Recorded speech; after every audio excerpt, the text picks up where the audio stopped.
She never expected to wake up in his shirt, much less hear those possessive words from the city's most notorious CEO. But as Olivia Chen stared into those steel-gray eyes that had haunted her dreams for weeks, she realized her life had just changed forever. What started as a desperate job interview would spiral into a whirlwind romance that neither of them saw coming, one that would force a man known for his ice-cold business tactics to confront the warmth growing in his heart. If you're enjoying this story of unexpected love and transformation, please hit that like button and subscribe to the channel for more emotional journeys that will keep you on the edge of your seat. Your support means everything, and I promise this tale of the cold-hearted CEO and the woman who melted his defenses is just getting started. The rain pounded against the windows of Blackwood Tower, the 60-story glass monolith that dominated the Manhattan skyline.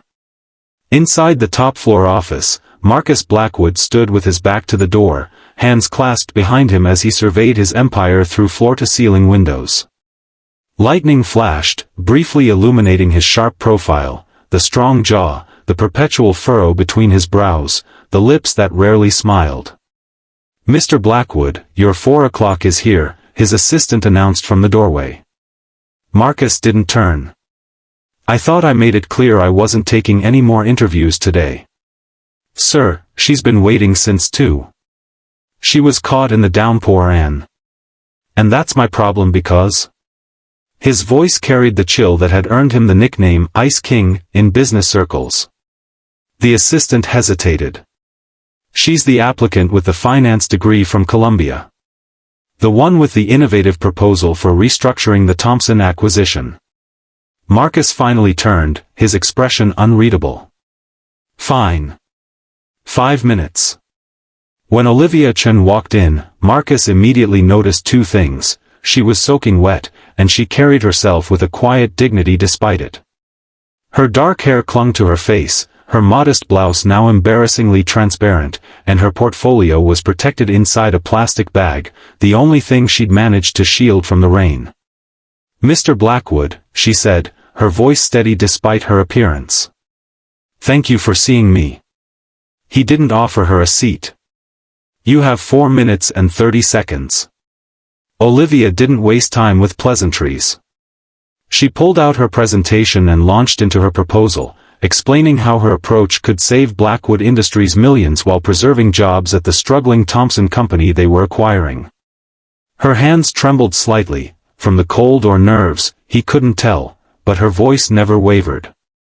Marcus found himself listening despite his intention to dismiss her quickly. Her analysis was sharp, her solutions elegant. But it was the passion in her eyes that caught him off guard, a genuine concern for the people whose livelihoods hung in the balance of his business decisions. Something he hadn't considered in years. "Time's up," he said abruptly, cutting her off mid-sentence. Disappointment flashed across her face, but she nodded and began gathering her materials. That's when it happened. A violent shiver ran through her body, and she swayed on her feet. Marcus moved without thinking, catching her elbow before she could fall. "When was the last time you ate?" he demanded, noticing the dark circles under her eyes. "I'm fine," she insisted, trying to pull away. "Just a little cold from the rain." "That wasn't my question." Olivia hesitated. "Yesterday morning. I've been preparing for this interview." Something unfamiliar stirred in Marcus's chest, an emotion he'd buried long ago. Concern. He told himself it was merely practical, he couldn't have someone fainting in his office. The paperwork would be a nightmare. "Wait here," he ordered, then stepped out to speak with his assistant.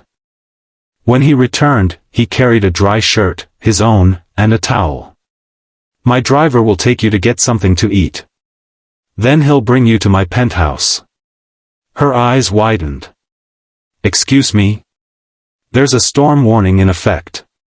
Subways are shutting down. You can stay in my guest room until it passes." His tone made it clear this wasn't a suggestion or an offer, it was a decision already made. "That's completely inappropriate," Olivia protested. "I don't even work for you." "Actually, you do." He handed her a contract. You're hired as a financial consultant, effective immediately. The Thompson restructuring is your project now. Consider tonight your orientation. Before she could argue further, another violent shiver racked her body.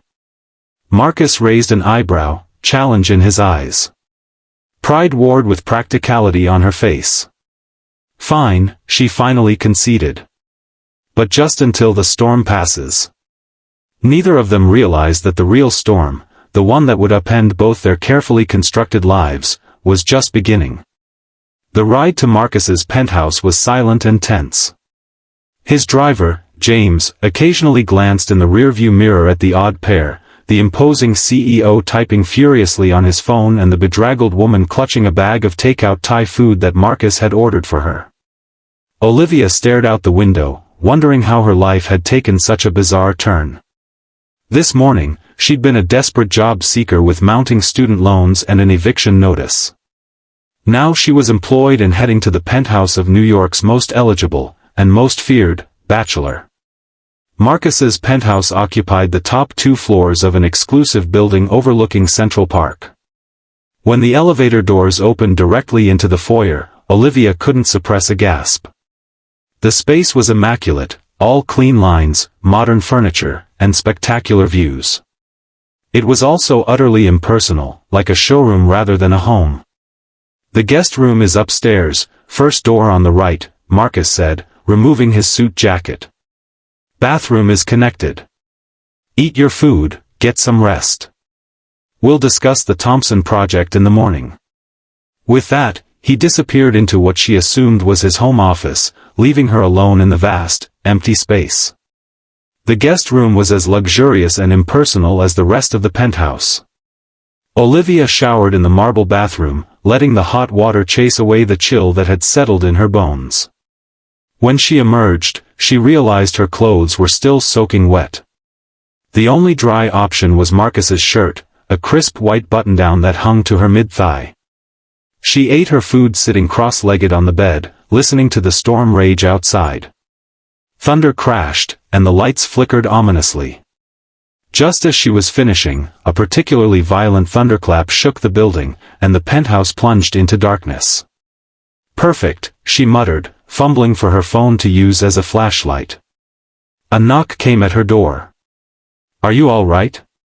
Marcus's voice was gruff. Yes, just startled, she called back. The door opened, and Marcus stood silhouetted against the darkness, a flashlight in hand. For a moment, he seemed frozen, staring at her sitting on the bed in nothing but his shirt. Something flashed in his eyes, something that made her heart race in a way that had nothing to do with fear. He cleared his throat. The building's backup generator should kick in soon. In the meantime, I've got candles in the living room. Olivia followed him downstairs, acutely aware of her state of undress. In the living room, Marcus had already lit several candles, casting the space in a warm, flickering glow that softened its harsh modernity. Sit, he said, gesturing to the couch. He poured 2 glasses of red wine and handed one to her. I assume you drink? She accepted the glass. On special occasions. And is this a special occasion, Miss Chen? There was something different in his voice, a hint of warmth that hadn't been there before. Being stranded in a blackout with the most feared CEO in New York? I'd say that qualifies. To her surprise, the corner of his mouth twitched upward. Most feared? Is that my reputation? You know it is. They call you the Ice King. He took a sip of his wine. And what do you think, now that you've met the monster in his lair? Olivia studied him in the candlelight. Without the harsh office lighting, he looked younger, less severe. There were lines around his eyes that spoke of exhaustion rather than cruelty. I think reputations rarely tell the whole story, she said carefully. Something shifted in his expression, a subtle softening. Tell me about your proposal. Not the numbers, I already know those are solid. Tell me why you care about saving those jobs. The question surprised her. My father worked for a company that was acquired when I was 15. The new owners gutted it, laid off half the workforce. He never recovered, not financially, not emotionally. He died still believing he'd failed us by losing that job. She took a deep breath. Business isn't just about profit margins. It's about people's lives. Marcus was silent for a long moment. My father believed business was only about profit margins. Sentiment was weakness. Compassion was inefficiency. And you? What do you believe? He didn't answer directly. Instead, he asked, do you know how I built Blackwood Industries? You started with your father's investment firm and expanded into technology and real estate, she recited. Youngest CEO to make the Fortune 500 list. That's the public version. He swirled the wine in his glass. The truth is, my father's firm was failing when he died. He'd made a series of catastrophic investments, driven by ego rather than sound judgment. I was 24, fresh out of business school, and suddenly responsible for hundreds of employees who would lose everything if the company went under. Olivia leaned forward, captivated by this glimpse behind the mask. I became the Ice King because I had to, he continued. I cut divisions that couldn't be saved to preserve the core business. I fired people who'd known me since childhood. I made enemies of my father's oldest friends. But I saved the company. At what cost? She asked softly. His eyes met hers, and for the first time, she saw vulnerability there. Everything else. The moment stretched between them, intimate in a way that had nothing to do with her state of undress. Then the lights flickered back on, breaking the spell. Marcus stood abruptly. It's late. We should both get some rest. Olivia nodded, suddenly aware again of how little she was wearing. Thank you for the wine. And the story. He paused at the bottom of the stairs. Your proposal for Thompson, we'll implement it. All of it, including the job preservation measures. Before she could respond, he was gone, leaving her alone with the realization that perhaps the Ice King wasn't as cold as everyone believed. The storm continued through the night, rain lashing against the windows of the penthouse. Olivia tossed and turned in the luxurious guest bed, her mind replaying her conversation with Marcus. There was more to him than the ruthless businessman portrayed in the media. She'd glimpsed something genuine beneath the armor he wore. Around 3 in the morning, a particularly violent crash of thunder startled her awake. The lights had gone out again, and the room was pitch black. Disoriented, she fumbled for her phone but knocked it off the nightstand instead. As she reached for it, a sharp pain shot through her hand as it connected with something sharp, the corner of the nightstand. She gasped, pulling back her hand. She couldn't see in the darkness, but she could feel warm blood trickling down her fingers. Clutching her injured hand, she made her way to the bathroom, hoping to find first aid supplies. In the darkness, she misjudged the doorway and instead found herself in the hallway. Confused and in pain, she tried to orient herself, when suddenly a door opened down the hall, spilling candlelight into the corridor. Olivia? Marcus's voice was rough with sleep. He stood in the doorway to his bedroom, shirtless, wearing only pajama bottoms. The candlelight cast dramatic shadows across his muscled torso. I'm sorry, she stammered. The power went out again, and I cut my hand. I was looking for the bathroom. He crossed to her in 3 long strides, taking her hand in his. Even in the dim light, he could see the blood. Without a word, he led her into his bedroom, which was illuminated by several candles. Sit, he ordered, guiding her to the edge of his bed. He disappeared into his ensuite bathroom, returning with a first aid kit. Kneeling before her, he gently cleaned the cut with an antiseptic wipe. His touch was surprisingly tender, at odds with his commanding presence. It's not deep, he said, his voice low. But hand cuts bleed a lot. He applied antibiotic ointment, then wrapped a bandage around her palm. His fingers lingered on her wrist, where he could surely feel her pulse racing. Thank you, she whispered, acutely aware of his proximity, of the intimacy of being in his bedroom, of wearing nothing but his shirt. He looked up, their faces inches apart. In the candlelight, his eyes weren't cold at all, they burned with an intensity that made her breath catch. For a moment, she thought he might kiss her. For a moment, she wanted him to. Instead, he stood abruptly. "You should get some rest." "I don't think I can sleep," she admitted. "The storm." He hesitated, then said, "I have trouble sleeping during storms too." A confession that seemed to cost him something to make. "Would you mind if I stayed here for a while?" The words were out before she could reconsider them. "Just until I feel steady enough to go back to my room." Marcus studied her face, searching for something. Whatever he saw there made him nod once. "I was reading," he said, gesturing to an open book on the nightstand. They sat side by side against the headboard, a careful distance between them. Marcus picked up his book, a biography of Alexander Hamilton, and began to read aloud. His deep voice washed over her, soothing despite the storm that raged outside. Olivia didn't remember falling asleep. She only knew that sometime in the night, her head had come to rest on his shoulder, and his arm had wrapped around her, holding her safe against the storm. When she woke, sunlight was streaming through the windows. The storm had passed, leaving behind a washed-clean sky and a rainbow arcing over the park. She was alone in Marcus's bed, still wearing his shirt, covered with a light blanket he must have placed over her. She sat up, disoriented, memories of the night before flooding back. The wine, the conversation, the cut on her hand, falling asleep to the sound of his voice. Heat rushed to her cheeks. What must he think of her? The bedroom door opened, and Marcus entered carrying a tray with coffee and toast. He was already dressed in a charcoal suit, his CEO mask firmly back in place. But something was different, a softness around his eyes when he looked at her. "You're awake," he said, setting the tray on the nightstand. "How's your hand?" She flexed her fingers, wincing slightly. "Better, thank you."